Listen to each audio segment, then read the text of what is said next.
Dios les bendiga. Este es el segundo mensaje sobre la carta del apóstol Pablo a los Efesios. El mensaje de hoy se titula Lo que Dios espera de sus hijos. Vamos a reflexionar en el capítulo número 1, versículos del 15 al 23. En la sección anterior de Efesios, versículos del 3 al 14, Pablo nos enseñó que hemos sido elegidos por Dios para ser parte de su gran plan. Él desde antes que creara el mundo ya había pensado en nosotros, nos había amado y por eso se entregó en una cruz para morir por nuestros pecados. Por todo lo anterior, ahora debemos preguntarnos como cristianos, ¿qué espera Dios de nosotros? ¿Cómo podemos vivir nuestras vidas para ser conscientes y agradecidos por todo lo que Dios ha hecho por nosotros? Toda la epístola del apóstol Pablo a los Efesios nos ayudará a responder a esa pregunta. Sin embargo, en este pasaje que vamos a meditar el día de hoy, es un hermoso resumen de las expectativas que Dios tiene para la vida de sus hijos, de su iglesia. Vamos a ver una por una. La fe. Efesios capítulo 1, versículo 15 nos dice: Por esta causa también yo, habiendo oído de vuestra fe en el Señor Jesucristo y de vuestro amor para con todos los santos. Lo primero que Pablo menciona y que podemos ver acerca de lo que Dios espera de su iglesia y de sus hijos es la fe. La fe es algo básico en nuestra relación con Dios. Por medio de la fe en Jesucristo llegamos a ser hechos hijos de Dios. Somos salvados de nuestros pecados, tenemos vida eterna. Y por medio de esa misma fe es que podemos seguir caminando día a día en nuestra relación con Dios. Dice el apóstol Pablo en Romanos capítulo 1, versículo 17, porque en el Evangelio la justicia de Dios se revela por fe y para fe, como está escrito, mas el justo por la fe vivirá. Y el autor de Hebreos también nos dice en Hebreos capítulo 11, versículo 6, pero sin fe es imposible agradar a Dios, porque es necesario que el que se acerca a Dios crea que le hay y que es galardonador de los que le buscan. Entonces, podemos ver cómo la fe es algo básico e indispensable en nuestra relación con Dios. Sin embargo, nuestra relación con Dios, en especial el amor que tenemos para con nuestro Dios, tiene que expresarse de una manera externa para con nuestros hermanos. Eso nos lleva al siguiente punto de lo que Dios quiere para su iglesia: el amor. Nuevamente leemos en Efesios capítulo 1, versículo 15. Por esta causa también yo, habiendo oído de vuestra fe en el Señor Jesucristo y de vuestro amor para con todos los santos. Lo segundo por lo que Pablo estaba agradecido es del amor que los efesios mostraban para con todos los santos, es decir, por todos los hermanos en la fe.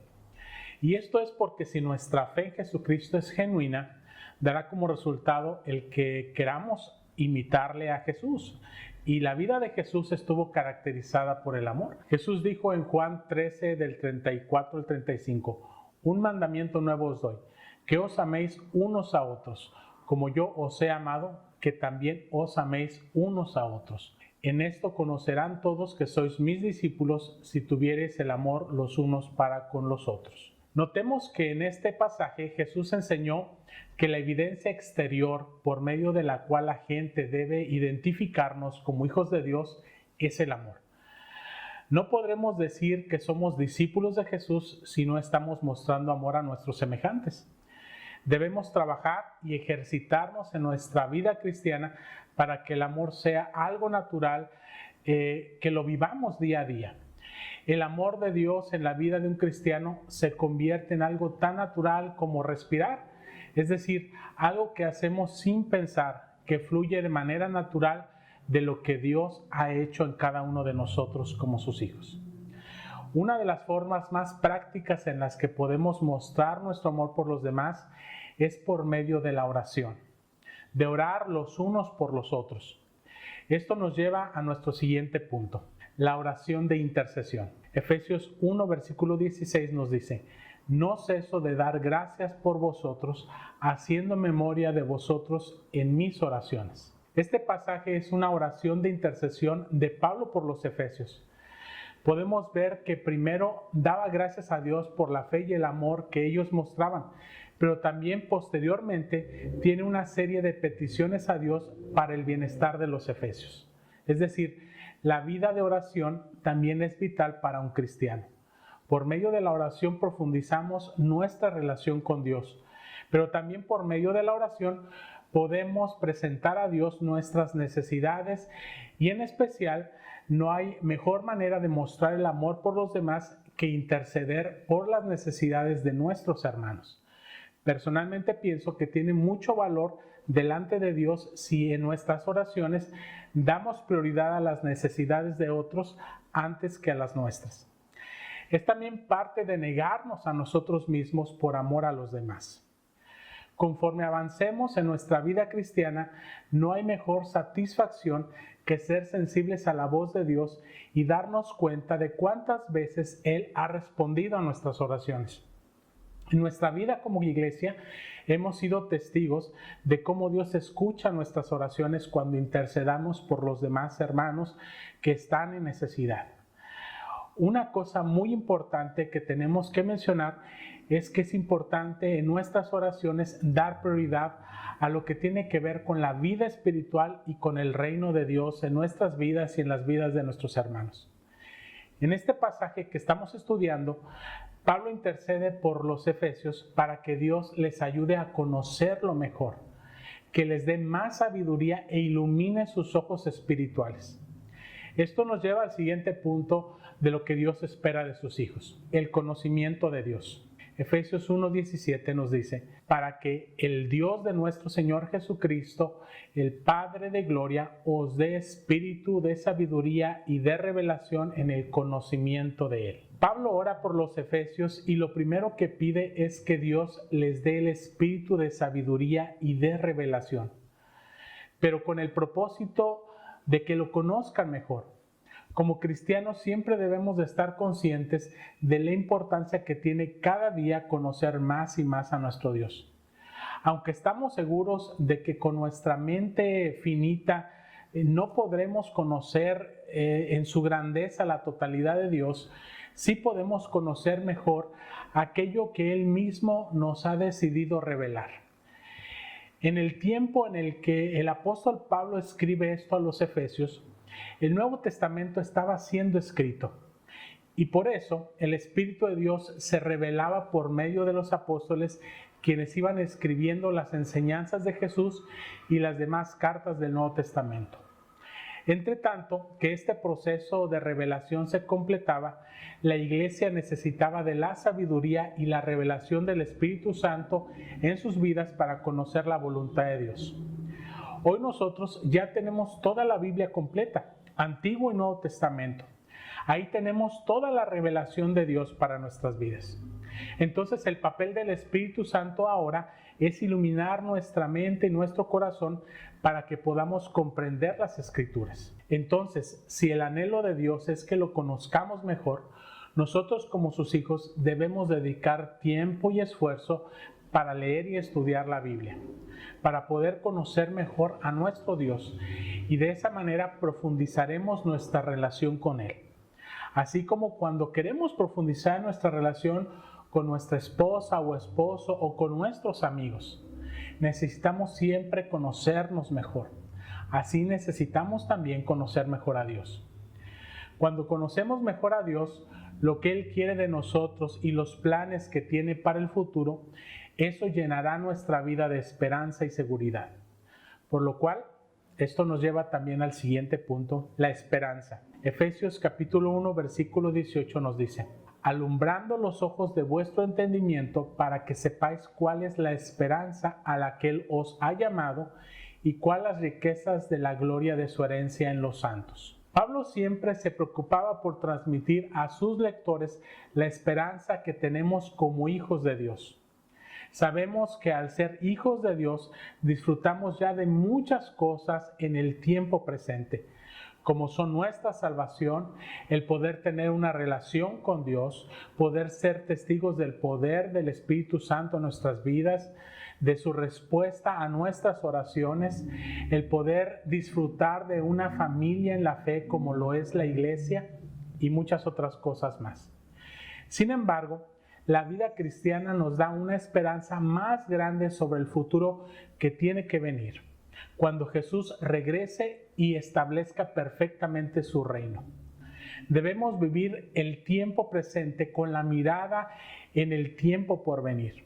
Debemos ocuparnos ahora de las cosas del reino de Dios, ya que eso es lo único que perdurará en el futuro. Esto no significa que podamos ser irresponsables con las cosas del tiempo presente, como nuestro trabajo, nuestra familia, nuestra salud, nuestras responsabilidades con el medio ambiente, etc. Sino más bien debe ser todo lo contrario, ya que nuestra esperanza en el futuro reino de Dios nos debe motivar a vivir el aquí y el ahora usando todo lo que Dios nos ha dado para su gloria, siendo testimonio en nuestro trabajo, en nuestros estudios, educando a nuestra familia en las cosas del reino de Dios, cuidando nuestra salud porque somos templo del Espíritu de Dios, cuidando del medio ambiente, que es una responsabilidad que Dios dio al ser humano desde el jardín del Edén, entre otras muchas responsabilidades.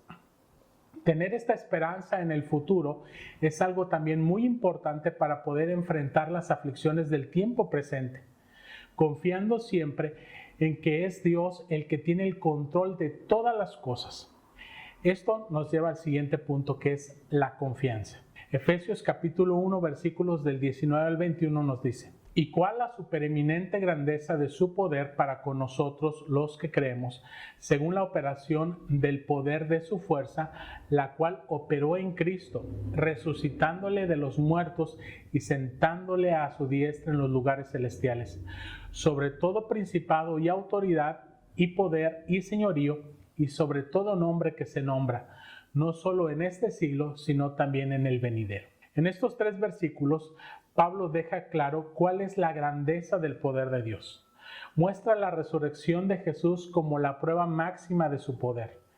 Y también el hecho de que Jesús está por encima de cualquier poder, tanto terrenal como espiritual. Pero lo más importante es que ese poder está a favor de los que creemos. Es decir, como cristianos podemos estar seguros de que Dios es el único que tiene todo el poder y toda la autoridad para nuestro bien en cada cosa que sucede en nuestra vida. Y por eso podemos tener confianza, aún en la situación más difícil en la que nos encontremos, al estar seguros de que nada escapa del control de Dios. Es importante mencionar que cuando Pablo dice que Jesús está sobre todo gobierno, autoridad, poder y dominio, se refiere tanto a los poderes terrenales como también a los seres espirituales.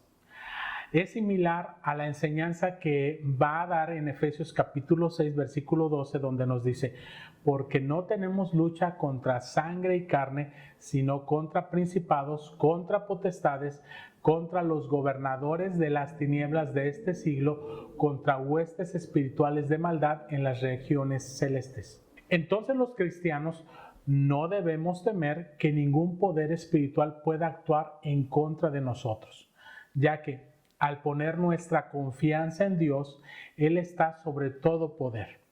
Nuestra responsabilidad debe ser más bien mantenernos en nuestra fe y confianza en Dios y perseverando en nuestra vida de santidad. Esto nos lleva al último punto en esta lista, que es la obediencia.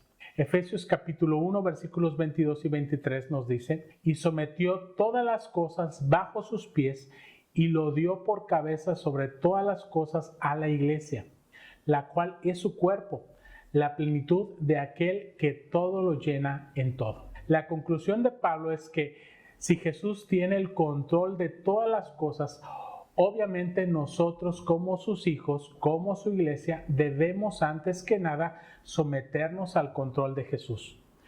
Pablo usa aquí una metáfora que es muy importante siempre que explica la realidad de la iglesia.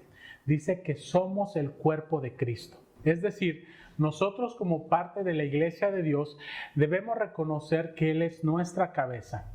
Él es el que toma las decisiones. Y de alguna manera nosotros estamos en el mundo para hacer su obra. Nosotros somos sus manos para servir, colaborar y amar a las demás personas. Y también somos sus pies para llevar el evangelio a todos lados.